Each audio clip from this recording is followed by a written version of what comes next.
Dahil hindi tayo pwedeng magtagal sa Siargao. Ito na yung araw para magpaalam sa isla ng Siargao. Bye Siargao! See you next live! Ulit na guys! Kahit ilang araw lang tayo sa Siargao, masasabi ko na sobrang sulit ng experience namin doon. At hindi tayo papayag na hindi tayo makabalik. Dahil marami pa tayong hindi napuntahan sa isla ng Siargao. Pero ngayon, samahan niyo muna kaming umuwi. At sa halos daw lang oras na biyahe galing Siargao, sa wakas narating na rin namin ang port ng Surigao. Alright guys, nanamid rin karon sa Port of Surigao. Going to City Onsad may karon biyahe. So let's go! At pagkarating namin ng Surigao, bumiyahe na kagad kami papuntang CDO. Hindi na ako nakagawa ng video. Hanggang sa nakarating na ako ng Bukidnon. Yo, what up guys? Finally, nakauli na kita Bukidnon.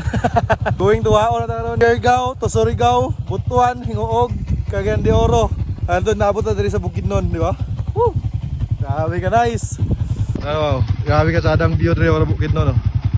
Dali sa kuan sa Malinaw, Bukidnon. Dali na sa Malinaw, Bukidnon. Di ba? Para itong unit oh. Mura, ragwala. Ligit.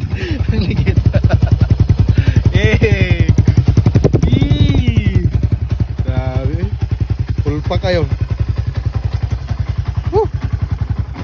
Thanks God. Safety ta nga nakauli diri sa Bukidnon. Diba? Ang ligid ya.